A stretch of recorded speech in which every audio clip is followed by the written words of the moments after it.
What is your full name and where were you born? It's Helen Katz, and that's Katz. I've had to spell it ever since I left New York. I was born in Brooklyn, New York in 1952. So I'm over 29 a couple of times. Give or take a couple years. I'm old. I finally have reached the understanding that I'm a senior citizen. It's finally dawned on me after all these years. So, Do you have any siblings, and if so, what are their names? it so happens that both my brother and sister died last year. Um, she was 8 years older than me, and he was 11 years older than me. Wow, okay. And they both lived in Reno. Okay. So, and also I lost one of my niece last year. So 3 people last year. So there's not too many left. I'm so sorry. Yeah, that's okay. I'm fine with it. It's just, I've got a sister-in-law and some nieces and a nephew. Have you lived in Utah your entire life? Oh, heck no. No, I was born in Brooklyn, New York, lived there until the year after high school, moved to Reno, Nevada with my family. And then about 1 or 2 years later, I don't remember what, I moved to St. Thomas in the American Virgin Islands in the Caribbean. That was my adventure as a teenager. And I lived there for almost a year, went back to Reno, and then I moved to Palo Alto. Do you know where that's? South of San Francisco. Yeah. Well, then for 4 years, I lived in San Francisco. I mean, I'm talking just about downtown. But for the past 43 years, I've lived in Salt Lake. What brought you to Salt Lake City from all of those places? That's crazy. Obviously, I used to move around a lot when I was in my 20s. I was working in San Francisco, and the company I worked for had a outlet here in Salt Lake. And so me and the guy it wasn't texting back then, it was on the computer. And I got invited to Salt Lake on a blind date. I flew in not knowing who this guy was. And I stayed here for a couple of days, and I looked around and said, well, this is pretty nice. Okay. So I go back to to San Francisco. And then some months later, a friend of mine who had been living in Hawaii said, hey, I'm moving to Park City. Want to come with? Okay. Now I moved to Salt Lake. Park City, but I didn't like it up there. Too far to drive. So I moved down to Salt Lake, 43 years. Wow. Have you lived in the same area of Salt Lake City? I've lived in this house for 34 years. Wow. Which especially when you consider that it's a rental, that's really weird. Yeah. And out of the 43 years that I've lived here, only 2 years I lived in Murray. The rest of the time I've lived generally around Sugar House and downtown. Okay. To me, going to Sandy is like going to another state. Going to Centerville is like going to Idaho. It's so yes, I stay down. I'm a downtowner completely. Is there anything specific that you like about Salt Lake City? Well, it doesn't bother me. The weather's acceptable. It doesn't get too hot or too cold or too snowy, and it doesn't get too many earthquakes. The biggest earthquake I've ever felt was here. Yeah. As opposed to the years I lived in San Francisco. Wow. Yeah. The last one we had here 3 years ago. That one was. Yeah, that was the biggest one I've ever felt. It's big enough, but it's small enough. I could never go back to New York City, and I don't think I could ever go back to San Francisco. They're crazy now. I'm here. You're stuck with me. What have you done for work in Salt Lake City? Oh, I do office work in Salt Lake City. I started out as a computer operator, and then I went on to, that was a long time ago. I was a sales assistant where I created documents and forms, and it was a graphics type of a job. I really like that. I've done that. I've done human resources work, and I just basically different types of office work. But right now, I have a very interesting volunteer job. Mhm. I am a foster grandparent. Oh. And what that means is I go in, I am assigned to a first grade class at Liberty Elementary School, Mhm. and I'm sort of a teacher's aide. Mhm. I go in 4 days a week and I help out. I help little kids learn how to add and subtract. Oh. It's really cool. I think it's one of my favorite jobs. It's so much better than just sitting at a keyboard and typing something. And Seems a lot more rewarding. it is, I get to help them actually figure stuff out, and I kind of counsel them a little bit, which I probably shouldn't do, but I do anyway. So, but yeah, it's nothing exciting, no management, nothing in the arts or anything like that, just office work. What got you to the volunteer position? Well, I retired a whole lot of years ago, Mm. and I had, well, when I worked with Iris's mom, I worked part time for Madeline Choir School for 7 years. I was actually there, and that ended, and I had some time off, and then I went to work with his mother again at Odyssey House. Then that ended. Well, I left my job at Odyssey House in January of 2020. February is when COVID hit. Yeah. There was no looking for work in 2020. So I sat home and I did this. And then 2021, I pretended to look for work. In 2022, I'm going, I really need to find a job. But I don't want to get much money because of my situation. And I happened to come across this volunteer job that pays a tiny little stipend and was the right hours and sounded interesting, and I'm totally thrilled with it. Mhm. I like it. Yeah.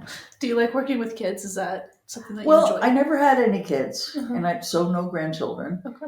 And I wasn't around my nieces and nephews all that much, so I never really helped kids to grow. Mhm. My neighbor had a little girl who was the same age as the car I just got rid of, and I never really was around her that much, so I kind of missed it. Mhm. So now I'm finally getting to do that thing where you teach them stuff, and it's, like you said, rewarding. It's really nice. Do the kids in the class kind of view you as a grandma? No, I refuse to have them call me Grandma Helen. Okay. They call me Miss Helen or teacher. Okay. But most of the foster grandparents do go by grandma or grandpa. No, I can't be doing that. No. Next question. Um, Describe the neighborhood or community that you grew up in. That I grew up in. Wow. Apartment buildings mostly. Mhm. Although I did live one building away from a park. It was pretty much the same size as Liberty Park. Mhm. So I do have park memories as a kid, even though I grew up in the city, in Yeah. Brooklyn. And in fact, there was another park only 3 blocks away from me, like something like 700 acres, a big one. Mhm. That theoretically is where the Ice Age ended because of the rock structures. It's like they got pushed so far and they didn't go anymore. And so I did have parks. Mhm. When I rode my bicycle, I rode in the parks. I never rode my bicycle on the street in Brooklyn ever. I don't blame you. No, I did in Reno a little bit. It was not a terribly mixed neighborhood. Mhm. I don't remember. Yeah, there were other ethnicities, but not a lot. Mhm. Mostly white, Mhm. sort of Jewish, kind of. I walked to school. All 3 schools that I went to, I walked. Mhm. They were all in walking distance. We were just a block away from the subway station and buses, so it was easy to get around. No cars. Nobody in my family ever owned a car Yeah. there. I didn't learn to drive till I moved to Reno, and I was a lot older than him. It was pleasant, Mhm. you know. but that was 60 some odd years ago. It's I'm changed. sure it's quite different. Have you ever gone back? In 1978 or so, I did go back to New York. It was for my father's funeral, but I did go back. I'm not sure if I think I was in Brooklyn. I'm not sure if I saw the building I lived in. Mm-hmm. But in 1983, I took a 2 month trip around the country, drove around the country for 2 months. And I know we went back to Brooklyn, but see, I don't know if I'm remembering things or if I've dreamt being there or if I actually was there. I found some pictures online of the building that I grew up in, and they changed the whole front of it. And some pictures of the apartments, they're totally remodeled. So it's like not where I grew up. It's not where I grew up anymore. My high school that I went to was called Erasmus Hall High School. It was a building that was shaped like a square O Uh-huh. with an old building, the original Dutch building in the middle. Yeah. And I seem to think there were 1,000 kids in my graduating class, but I'm not sure. But one time when I was in New York, I did go to the corner where the school is, and I saw all these hundreds of kids coming and going. I'm thinking, God, that's a madhouse. It was so busy, and it's on a commercial street. Flatbush Avenue. If you might have heard the word Flatbush, there's a movie, Lords of Flatbush. You might have heard of that. So it was in a busy, busy district, and I went and looked at the building, and I still have dreams about that building. It's a long time ago. Tell me about that trip that you took in 1983. 1983, I had a boyfriend at the time, and we worked together in the same company. It was called Beehive International, and they built desktop computers before there were laptops. Mm-hmm. And he said to me one day, "Hey, why don't we take 2 months off work and drive around the country?" Okay. So we did. We started up in Idaho, Seattle, Vancouver Island, Victoria, Mm-hmm. came down, did Devil's Tower, Mm-hmm. Mount Rushmore, went down to Chicago where his brother lived, across to Philly where the rest of his family lived, Boston, Washington, D.C., New York. But then the weather started changing. And I think we left like 2 weeks too late. Mm-hmm. Because as we were coming down south, and I remember going through Fayetteville, Arkansas, Mm-hmm. and part of Texas, it was getting colder. So we did have a camper. He had this amazing little trailer thing that opened and opened and opened and opened.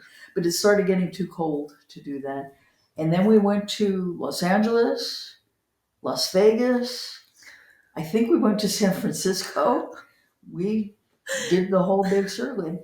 It was a heck of a thing. I suggest that if you ever do that, you make sure you really like the person you're with. These 2 months in a car with somebody is a long time.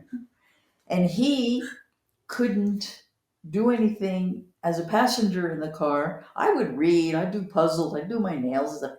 So he drove the whole time. So yeah, you got to be careful about that. But what an experience! I mean, I got to see almost the whole country. Yeah. That was really nice. What was your favorite place that you visited? Oh, the whole, just seeing all the different places. Mhm. Yeah, I remember bits and pieces. I remember the Air and Space Museum in the Smithsonian. Remember going there and seeing the capsules from the space shots and the spirit of St. Louis that, what was his name? The guy that flew for Lindbergh. Lindbergh flew, and those were the real things. Yeah. They weren't mock-ups. They were there. They Yeah. did it. They actually flew. And what was really fun, one thing that I remember that was funny is we saw hanging on the wall in a frame was a piece of paper that had a picture on it and the specifications for some kind of airplane, like jet airplane or something. That was the entire patent. And now, when you file a patent, it's probably like 100 pages. Yeah. And this airplane was just like crazy. Yeah. So the whole trip was wonderful. Is there any like specific moments that you remember that were just like eye opening?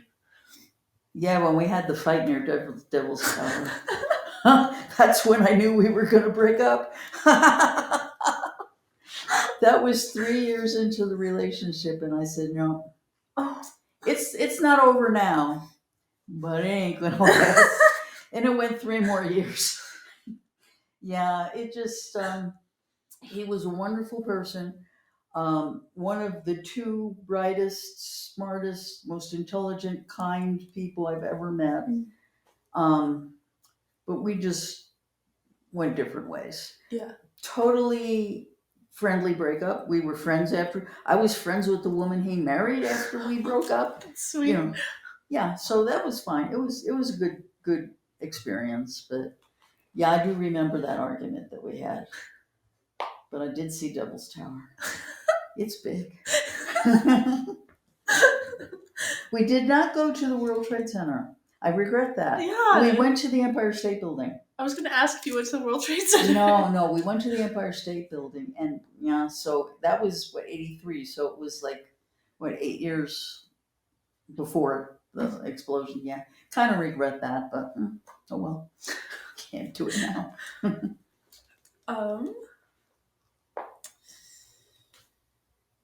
What stories have been passed down in your family? Oh man, that's no. Probably none.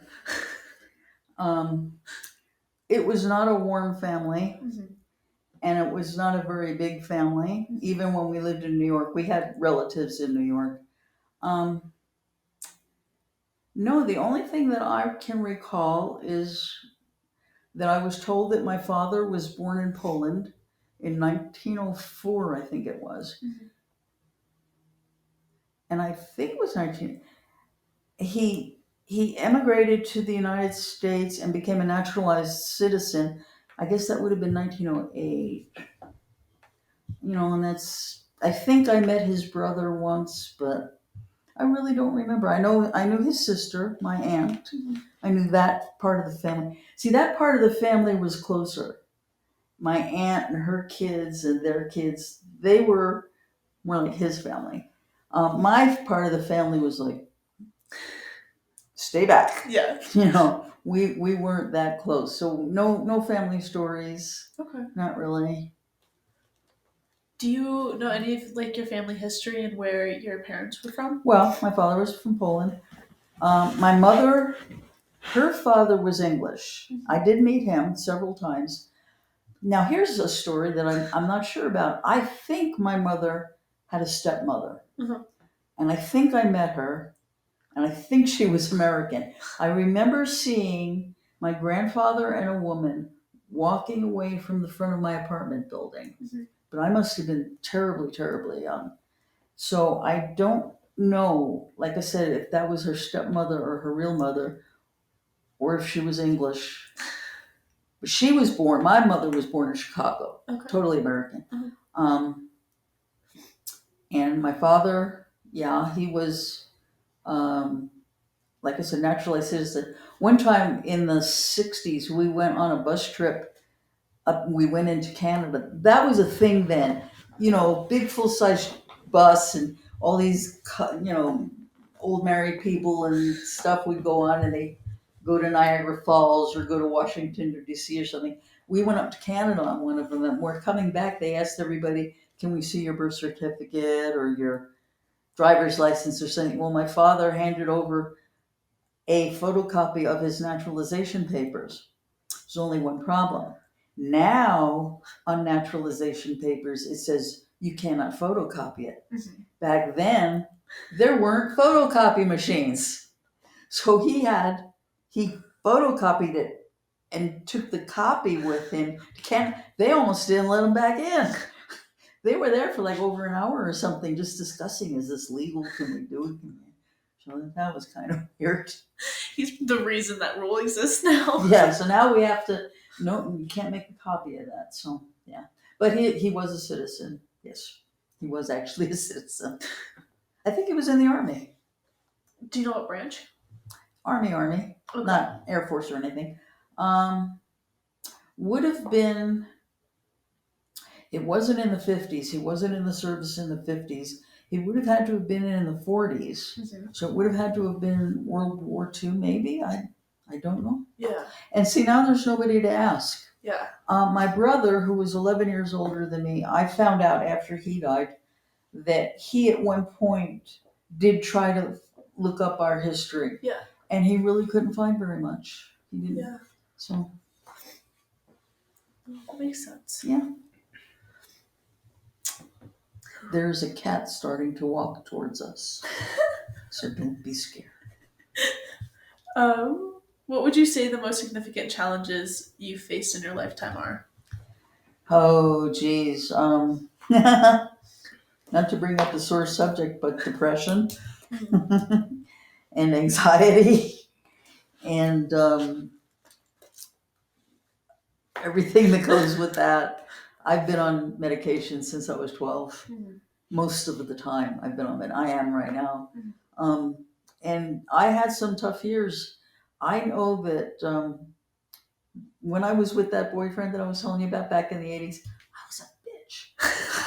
I was a terrible person. I used to yell and I'd cry and I'd throw things and now I am so mellow.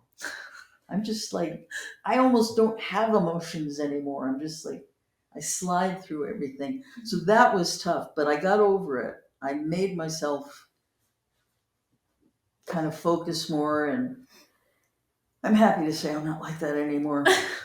Yeah, that's not a good way to go through life.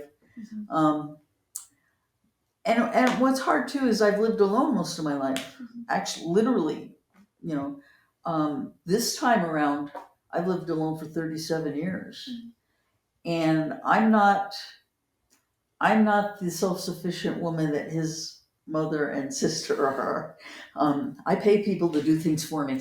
I have neighbors that do things for me, and so that gets old. Right now, because of my chest injury, I can't lift anything heavy. Every couple of days, there's litter out there that has to go. I've got litter in the car. I need help with this and that, and that's hard because I don't mind asking for help for a while. But this is like over 2 months now, and I'm still asking for help, and that makes it hard. When I'm sick, it's hard being alone because I have to take care of myself. Mm-hmm. But you know what? I don't live well with other people, so I deal with it. I learn. When it comes to your mental health, have you seen like a difference in how mental health has been treated within like society? Well, it's a lot more open. Yeah. Yeah. An interesting thing is these kids that I work with, this first grade class, they're 6 and 7 years old.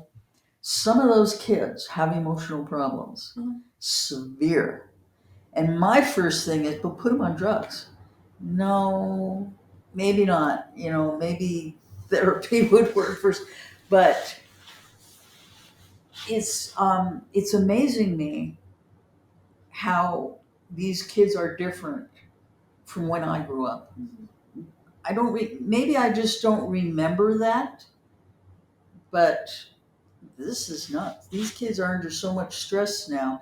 Yeah. They had just last week in the class, we were talking about not only fire drills, but lockdown drills, Yeah. stranger drills, earthquake drills, and okay, so we had atomic bomb drills Yeah. when I was a kid. Yeah.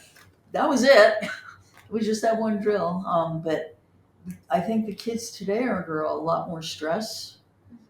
Society is just putting everybody under a lot more stress. The technology is blowing everything up, and but I find that I know on TV, there's a lot more talk about mental health and ways to help people. So it is coming out more. So I'm happy to see that it's changed that way. Yeah, that's good stuff.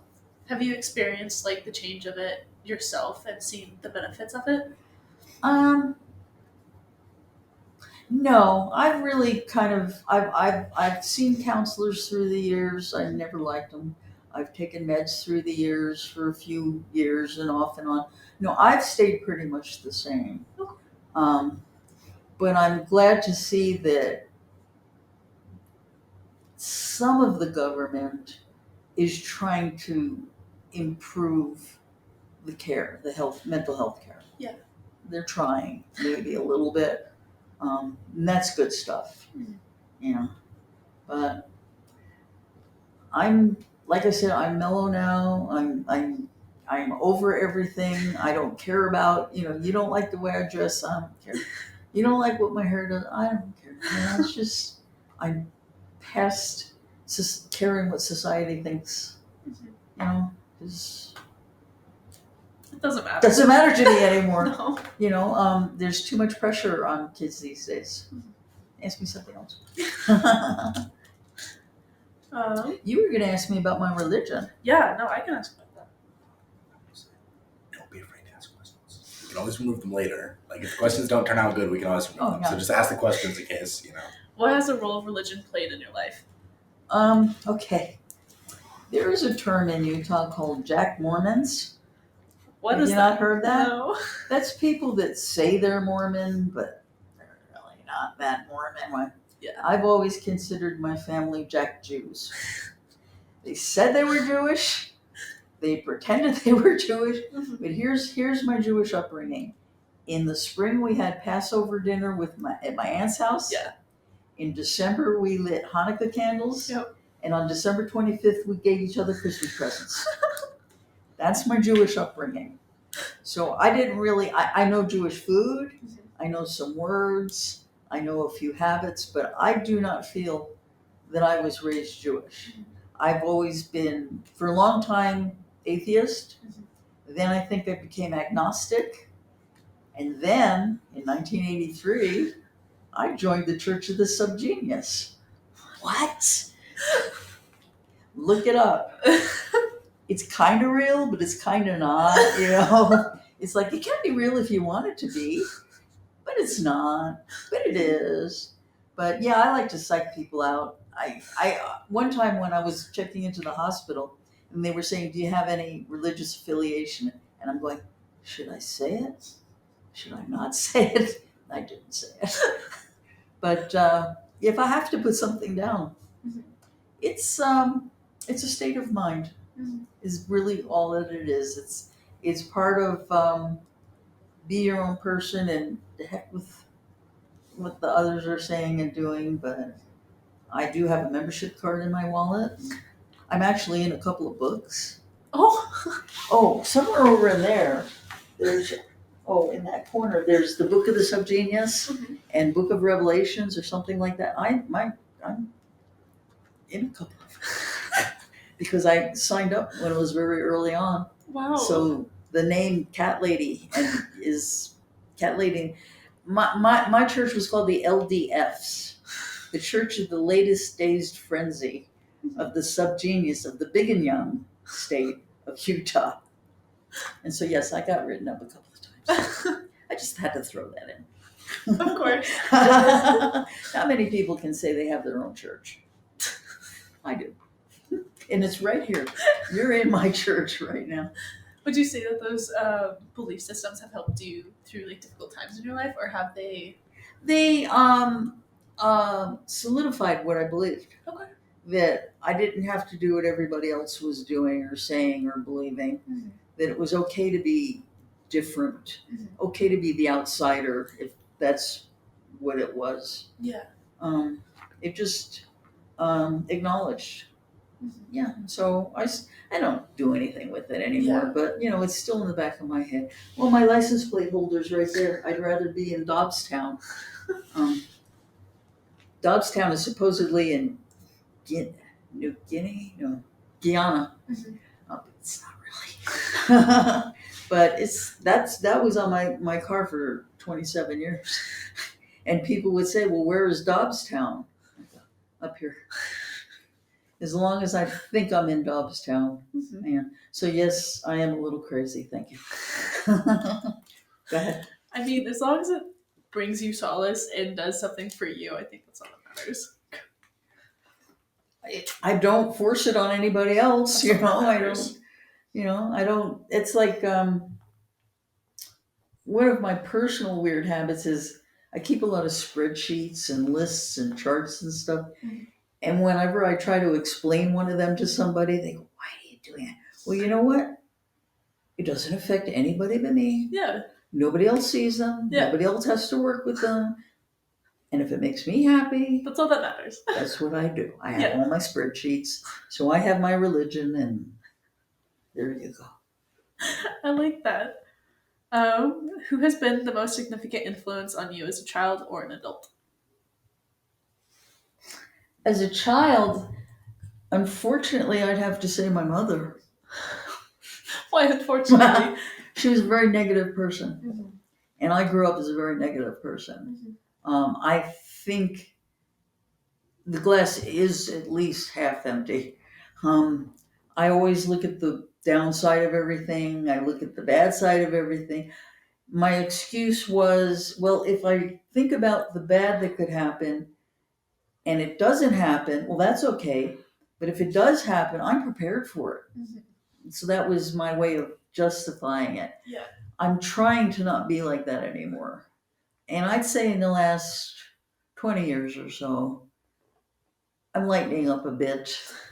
But I have a friend right now who is the second most intelligent, wonderful, talented, marvelous person I've ever known.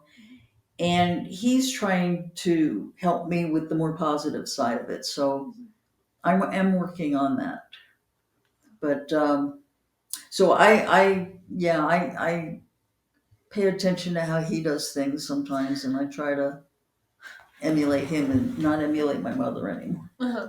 That wasn't good. Yeah, obviously my home life, my childhood wasn't sunshine and no abuse, nothing like that. We always had food, a place to live. Yeah. The whole thing just wasn't warm. Yeah. And I miss that. Mhm. And that's something that I've regretted all these years with not ever having been married and having kids and all that, is that I never had that kind of home life. I'm jealous of it. But, it is what it is. Mhm. I deal with it. What would you say it is like as an adult? Who do you think most influences you? As an adult, If there is one. yeah, these couple of friends that I have, I don't have a whole lot of friends. I just have a couple of really good friends, and Yeah. they're more positive people than I am, and I try to go along with that. To be like that more so. Mhm. Never really was much into role models. I don't think. I get that. It doesn't seem like I ever really did that. Okay.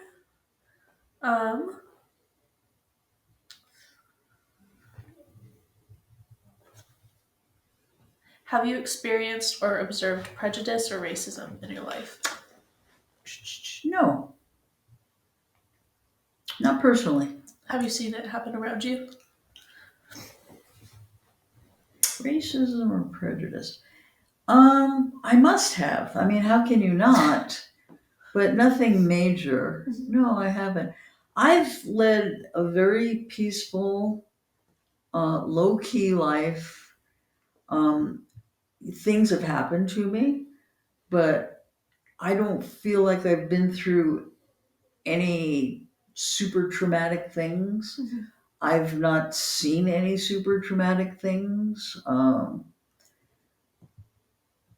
It's been very calm. It's just, it's been very easy. I'm lucky because I've never been in a major accident. I've had illnesses, but who doesn't, So when it comes back to the racism and the prejudice, Yeah, I've heard people say things and do stuff, but not bad. Not really anything bad. Mhm. Yeah. Has that changed since moving to Utah? Like, have you seen more or less of it? Well, there's less diversity here, so. Yeah. um, yeah, it's hard to say because there's less diversity. Mhm. Um, but no, come to think of it, I don't really think I've seen much. Okay. Yeah, which is good. Yeah. No, that's Yeah. good. That's Yeah. not a bad thing. um, how has the world changed since you were a kid slash Ah. teen? It's complicated. Oh, I do remember the 50s. I was young, but I do remember the 50s. Everything was simple. I remember some of the toys I played with. I played with paper. I had this sheet of. You ever hear of Mighty Mouse, the cartoon? Yeah. I had a sheet of paper that had all these different cutouts on it. I played with them. That was the thing. I had a Popeye. Remember Popeye? You've heard of Popeye? It was a cardboard tray that had a road printed on it, and then I had these cutouts with a magnet. So you put the cutout on top and a magnet underneath, and you moved. Yeah. That's what I played with. What do kids play with now? Yeah. Tetris. So yeah, I remember things being so much simpler. Not as much pressure. I don't remember when I was in high school was in the 60s, and so it was hippies and mods and what was her name? That model, the skinny one. Anyway, a lot of fashion and stuff, but I don't remember it being a lot of pressure. I don't remember being pressured to dress a certain way or to look a certain way or to do certain things. Whereas now, that's all there is. Yeah. Everything's pressure. You have to have the brand names and you have to have the best of everything. So I feel sad for kids growing up now. Mhm. One of the things that I think is I'm glad that I was around before computers, and then I was around for the beginning of computers, and now I'm afraid I'm going to be around for AI. Um, um, I feel sad for kids these days a little bit. Mhm. These 6 and 7-year-olds that I'm working with in the school, they know how to use computers. Yeah. They learned that in kindergarten. Yeah. Let them be children first. Let them play with Play-Doh. So I'm kind of like, that kind of annoys me. The kids are so Like inclined now. well, they have to be technically inclined. Yeah. They don't have any choice. And it's taken away some of the childhood part of it. So yeah, I remember growing up a lot simpler, easy, simple things. But I've lived through a good cross section. Yeah. I'm glad for that. But this next 20 years, I'm sorry for you guys. It's going to be hard. Yeah. It's going to be a hard 20 years. That might be my last 20 years. Well, probably about, yeah. So I don't know what's going to happen after that, but it's going to be painful. I'm telling you, it's going to be painful for me to watch it. So good luck. Good luck to you. Do your best to fix it. Yeah. It's up to you guys to fix it. Yeah. How would you say like the political climate has changed since you were growing up? It's all lies. It's all decadence and deviousness and payoffs, and you can't trust anybody. How do you know who to vote for anymore? Because they're all crooked. Yeah. Everybody that's running for president right now is crooked. It's just, how old do you want them to be? I wish there were some younger people that were coming up, but not this time around. I think politics right now is just totally corrupt. Now I have to admit though, I never paid much attention to it much before 2016, that being the year of the Trump. Yeah. I remember Kennedy, JFK. I don't remember Nixon very much. I remember LBJ, Lyndon Yeah. Johnson. And yeah, they had their follies, they did their things, but not like what's going on now. It's very different. sad. It's very sad. And it's all over the world. Yeah. It's not just here. Um, and look what's going on with the fighting all over the place. You know, there could be fighting here. Mhm. I don't want there to be, but there's a lot of guns out there. There's a lot of sick people out there, so Yeah. it's going to be a tough 20 years. Mhm. Sorry. You're 20 years too late. But there's hope. There is. You know, there is hope. Just people got to work at it. Mhm. I'm done preaching. What has provided you with the most satisfaction in your life? In my life, I think the fact that I've been able to get along on my own. I have been on unemployment. I've never been on welfare, but I've been on unemployment, and I do live on Social Security, so I'm thankful for the government to do that. But I've never lived in the street. I've never come close to not being able to afford rent and to have a car. So I'm very thankful that I've always been able to squeak by. I live extremely comfortably for somebody on Social Security. Yeah. That's my car across the street. I just bought it last week. um, partially because I'm on my own, I don't need much money. Mhm. I feel for families that, they have 2, 3, 4 kids. Yeah. With the prices these days, let me tell you a story. When I first moved to Palo Alto, I started eating at Taco Bell for the first time. This was new to me. Everything on the menu was $29, $39, and 59 cents.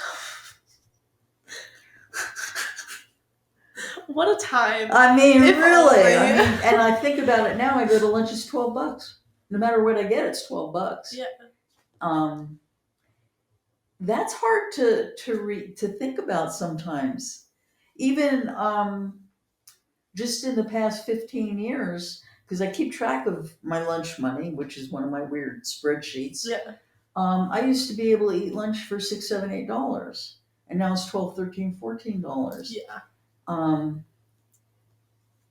That's messes with my head sometimes because I don't want to spend that much. But you have to. And I don't remember what the question was, but I wanted to point that out that things have changed a lot. Well, I was talking about self-sufficiency, that I've always been able to get along because I don't need much. Yeah. I don't have expensive hobbies. Mhm. I don't party. I don't have a wardrobe. I'm a minimalist to some degree, Yeah. except for my book collection. It's okay, me too. But if I ever had to move out of this house, I could easily get rid of most of them. They're just books. Yeah. Libraries down the street. I'm just thankful that I've been able to live on my own comfortably. I've always had my health taken care of.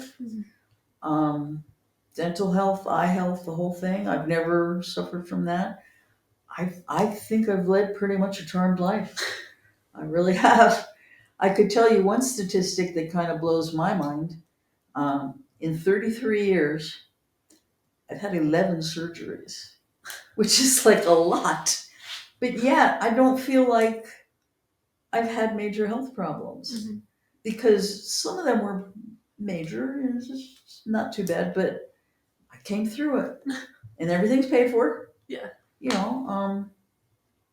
I've never been laid up for 6 months at a time, 6 weeks maybe, but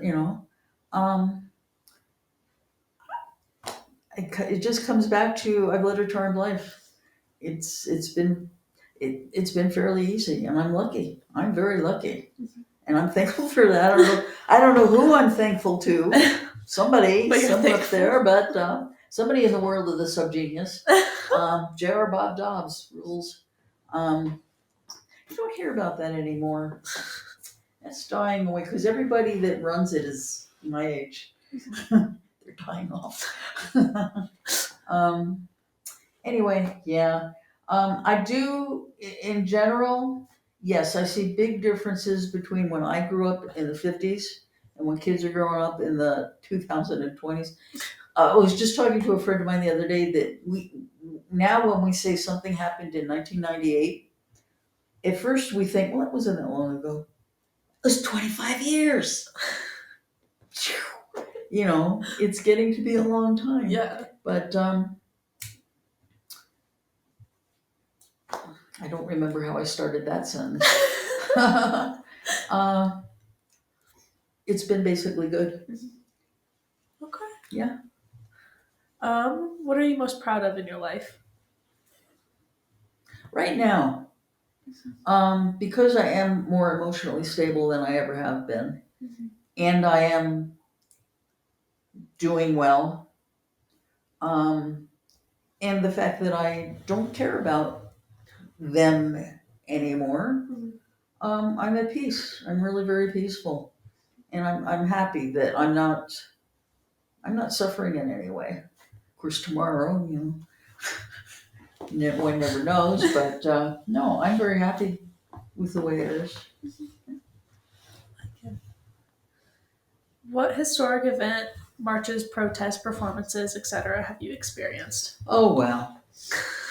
Well, there was 1969, the Kennedy assassination, Yeah. Manson murders, Yeah. Woodstock, landing on the moon, and Chappaquiddick in one summer. All those things happened. So yes, I remember 1960. It's also the year I got out of high school. So I remember that. No, I remember the moon landing. I stayed up to watch it. I remember I was in 6th grade when Kennedy was shot. I remember being sent home. I remember the teacher walking in and whispering to my teacher.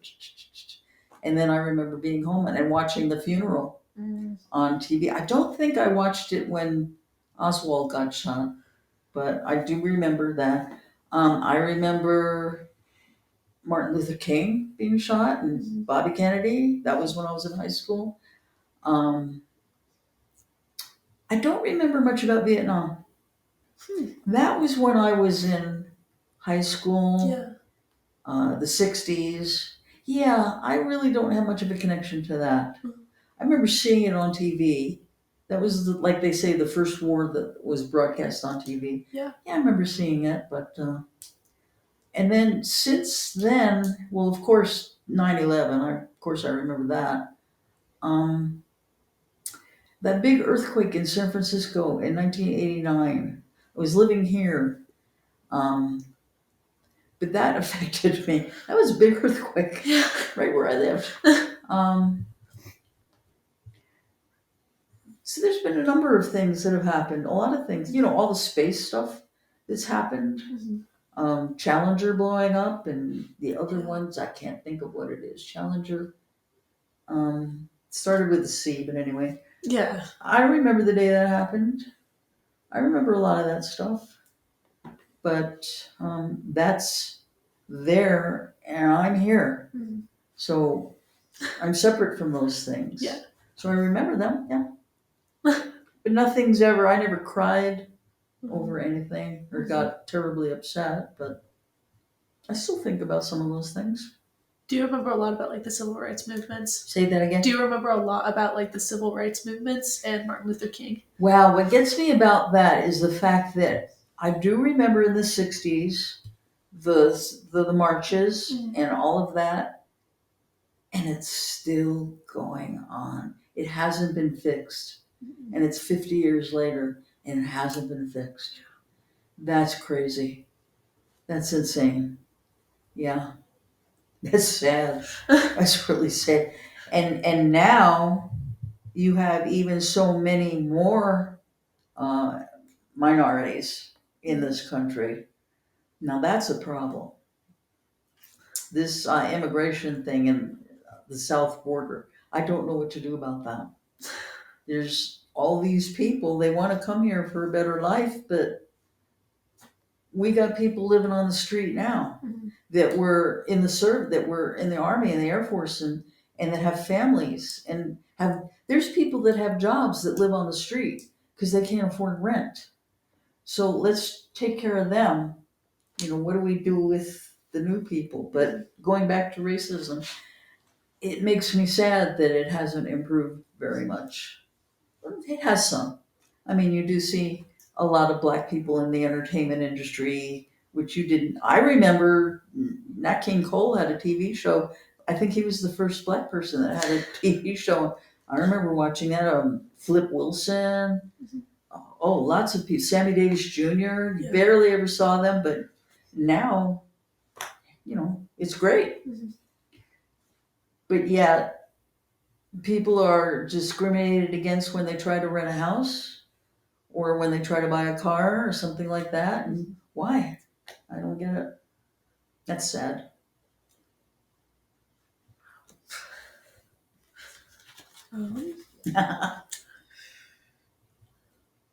What's the happiest moment in your life? Oh, I don't think I like that question. I'm not a happy person. I think we've determined that. Yeah. Yeah, little things here and there. I can't really think of any one big thing. Oh, one thing I wanted to mention to you, because you haven't asked me about my schooling or anything, but Okay. just for the heck of it, I went to college when I was 48. Wow, for what? For 2 years. I went for 2 years. I went to Salt Lake Community College. I was very lucky. The Department of Vocational Rehab paid for me for 2 years. I loved it. So go to college. But the trick is take the classes you want to take. Yeah. I wasn't going for a degree. I was just going to learn stuff so I could get a better job to sustain myself. Yeah. So I got to take all the classes I liked. Okay. But I loved it. And I was older than some of my teachers. It was funny. But I never went to college. My family didn't have me pursue an education. They didn't care if I got A's or B's as long as I didn't get D's. And there was no, rah rah, get your education, do this, be that. No. I graduated high school and I distinctly remember my mother saying to me one day, well, what are you going to do now? I guess I'll get a job. And I got a job and I started working right out of high school. And that wasn't cool. So yeah, when I was 48, that was fun. I always thought about going back, even again. The heck? I could get somebody to pay for it. That's the trick. But there's ways. There are. There's ways to do it. Do you ever wish that you went to college right out of high school? Yeah, because I would have gone for graphic arts. Back then it was called commercial art. Yeah.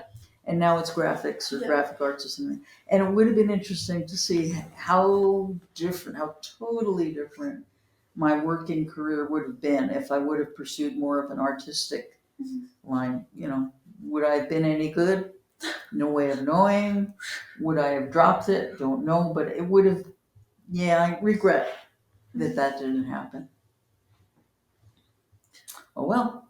Do you think if you could go back right now, what would you focus on? What classes do you think you would try to take? Oh, it would have to be computers. Okay. I mean, what else is there? Yeah. But graphics within computers, graphic arts and stuff. But it turns out I'm not a fine artist. I don't actually draw myself, but I put things together. I can take somebody's idea and get the pieces and put them together. So I don't think I would have ended up in the arts exactly. But it would have been more fun than human resources and data processing. Because I'm really bad at data processing. I've done it for years. Yeah. Oh well, that's my other life. What stops you from going back right now? Is it just purely the financial cost? Right now to go back? Yeah. Partially. lazy. Yeah. You know, I've heard about programs over the years where I think Salt Lake Community College will help senior people Yeah. take classes, Mhm. and I just never got around to it. Mhm. And now I'm not gonna. Yeah. At this point, no. That's But fair. online, I can learn pretty much what I want to learn anyway. Yeah. So You have a lot of resources at your fingertips nowadays. Yep. When it comes to this, like, relates back to you talking about COVID and kids and everything. Do you see the effect that it has, like, emotionally and socially on kids? yeah. And how, like, do you see, like, the stunt of it? Oh yeah. These kids don't know anything about discipline. They don't know anything about respecting the classroom. Mhm. That there's 25 other people. We got 26 people and 26 kids in our class. They don't understand that if you make noise over here, it's affecting everybody over there because they're not used to there being other people around. They have no respect for the teacher, no respect for the classroom or the lesson. They don't care that they're not learning anything. But then you have the kids that do like it. I'm just saying some of the kids Yeah. are just, they weren't socialized properly. Mhm. What's going to happen to them? I don't know how some of these first graders are going to make it into second grade. Yeah. They don't do any work. Mhm. So then they'll go to third grade, and what's going to happen to them? Mhm. But COVID really messed everybody up. Yeah. It's kind of wild that you get to see that firsthand with the young generation. I'm It's something shocked. I'm shocked fascinated with. at what's happening with these, and I'm not the only one that thinks that. I've talked to some of the other adults. Yeah. They're saying this is the worst that they've ever seen. That's why I know a lot of teachers who taught elementary school who've been doing it for so Quitting. long. They're quitting My because school, they're like, I don't want to do this. They're awful. My school, they told me they lost 7 teachers last year. Yeah, and it's like, how do you fill those? There's not enough teachers being My trained. teacher had 4th and 5th grade, Mhm. and then this year they put her in 1st grade. Oh, She was not prepared for this. yeah. The first month, every day, it was like I heard her do this a couple of times. I can't take it. Oh my gosh. And I wasn't sure she was going to make it. She's getting better, but no, she was not prepared for these first graders the way that they are compared to the way older kids are. And it's scary. I mean, that's a whole societal thing. They're growing up undisciplined. We can't discipline them. I got in a little tussle with a kid the other day. I knew I shouldn't have grabbed him, but I did. But I didn't hurt, I wasn't super strong. I was just trying to get something.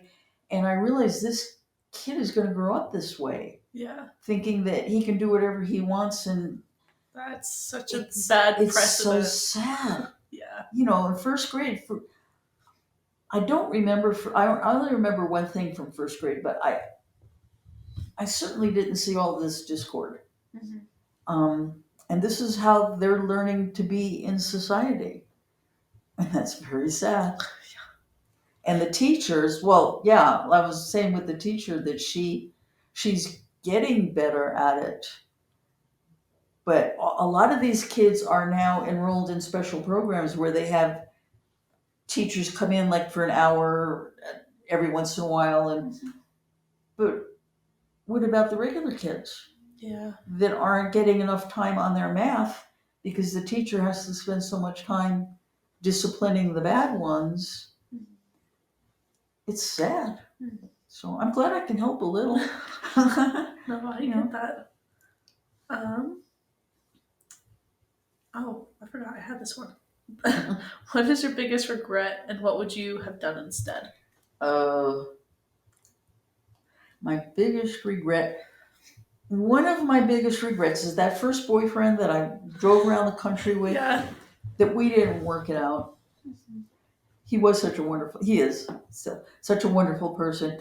We were both too emotionally immature. Yeah.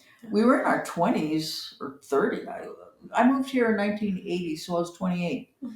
And he was a few years older than me. So we were adults, but we were emotionally immature. Mm-hmm. We didn't work things out.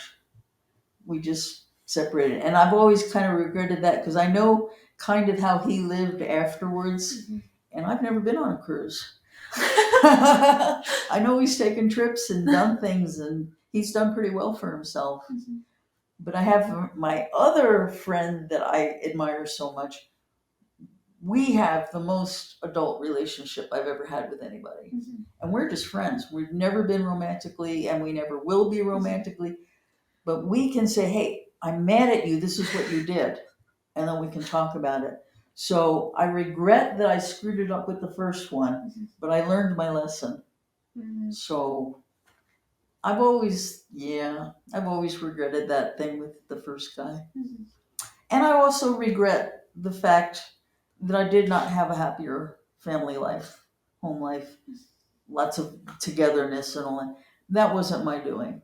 I had no control over that. Yeah. The first thing I could have worked on with him, but the thing with the family, no, that's something I never could have. Yeah. So, oh well. Now I got friends. And you have healthy relationships. I do. I Which have a is couple good. of them. Yeah. But I think that's it. Other than the one question of Why do I have? yeah, why do you have Let me pretty tell you frames on the something. wall? This isn't all of them. Before the renovation, 4 years ago, my half of the duplex was completely overhauled. Mhm. Every room, the kitchen is 100% new. Every wall, ceiling, floor, window, everything was done. Mhm. So I had frames. I had 6 or 7 more than is up there now. And for years, and when I knew the renovation was going to come, I'm going, I really dread taking those down and putting them back up again. I really don't want to do it. I did decide, though, not to put up as many. Mhm. I think it looks better. It's not as cluttered. But a long, long time ago, there was a magazine called Apartment Life that was for people who lived in apartments that wanted to decorate Mhm. and do things, but they couldn't be permanent. Yeah. Loved that magazine. And they had something like that. And I just remembered it. And I love wood, obviously. I have wood all over the place. So I collected those over the years. And it's cool. I like it. Yeah. Yeah. It fits the wall. I don't know how to explain it other than Yeah, it it fits just like fits really the well. wall. Like Yeah. I think it would fit better than if they were actually fall. That's so cliche. It's like in my bedroom, I have these 2 large walls. In all the years I've lived here, I've never put anything on them. Mhm. I don't feel an overwhelming need to have things on my wall. Yeah. You know, and this way I look at the wall and I see this is very Yoko Ono. I see whatever I want to see. You know, my bare walls don't. This is the only wall that has anything. Well, then there's a story about my Van Gogh, but What's the story of your Van Gogh? oh well, I used to have a poster up there from John Lennon's movie called Imagine, Mhm. and the plastic was cracked and the Mm. frame was wooky. And so when the renovation came around, that was a big thing in my life, was that renovation. I decided, no, I'm going to buy a poster and I'm going to get something with Van Gogh. And I picked out a picture that somebody had done of him. Mhm. But I thought, it's very bright. And I like it when it's this big. Am I going to like it if it's this big? Yeah. Well, my landlord painted this blue. I had requested it be brown. And I walked in and I saw it was blue and I blew a gasket. So I thought, well, maybe what I should do is get something blue Mhm. to kind of tie in the blue wall. And she gave me this blue carpet. So to tie in the wall. So I thought, well, I'm going to get Starry Night because it's Yeah. such a wonderful picture. Yeah. So I ordered it. I get it. And I open the box and I look at it. I go, that is so corny. And it sat there for days.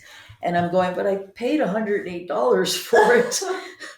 And I hung it up. And I love it. I like it. I look at it. I just will sit here sometimes and look at it. It's a fantastic picture. It's beautiful. But it was kind of corny the first day. That's okay. Yeah, it's great. And that's the story of my Van Gogh. Those are my Eschers that I got when we drove around the country for 2 months. Mhm. In Victoria. Yeah. We got those 2 Escher posters. So I've had those since Those are gorgeous. 83. Oh, do you see that little head on top of the little shelf? Yeah. Got that for my 16th birthday. You kept something that long? 55 years. But I'm a minimalist. I'm not a hoarder, let's just put it like that. Yeah. But yes, I have kept that since my 16th birthday. Don't know, I can't imagine why anybody would give a 16-year-old something like that. Yeah. It's weird, That's what I'm wondering. but I kept it. And I think that white cat came for my 40th birthday. I've had a lot of birthdays. He went to my last one. You were at my 71st birthday. It was? Yes. Oh, I remember that. Yeah, Yeah. we went to the other place Like- the other place restaurant. Yeah. Was okay. that this year or last? No, that was my 70th birthday. That Yeah. was last year. Yeah. Last June. That's Yeah, I didn't do one this I was year. like- It's 71. Who cares about that? I can't believe I'm 71. I don't over 18. I don't get it. Mhm. You know, I did 40s okay, I did 50s, 60s okay, but then I started saying, well, when I was 69, I started saying, well, I'm in my 70th year, so I could get used to it. And I'm just now, because my health isn't so great right now, Mhm. getting used to the fact that I'm 71. Yeah. It's because I'm not feeling that great, and maybe it's finally hitting, but no, I don't get it. Nobody gets it. Nobody gets my age. Nobody believes me. And my best friend is, well, your mom is one of my best friends. She's 21 years younger than I am or something like that. She's 48 or something like that. My other best friend, he's 13 years younger than I am. And we all get along just great. That's great. I don't know anybody. I know one person my age. I don't know. Most people your age are They're old. yeah, they can't be that great sometimes. They Like, they don't belong to the Church of the Subgenius. Look it up. It's maybe on that's what they're Wikipedia. missing. I think that's what they're missing in their life. Yeah. So yeah, I'm 71. I'm getting used to it. But I might get me out of jury duty this week because I read that if you're over 70, you can get out of jury duty. You're like, I don't want to do And I'm that. getting called up on Tuesday. Oh gosh. I really am. So I'm hoping to get out of it. Okay, I'm done. Well, I think that's all the questions that I had. I'm done. Okay. I'm losing my voice. Call that quits. I will say you don't look 71. No. I did not. No. You didn't know?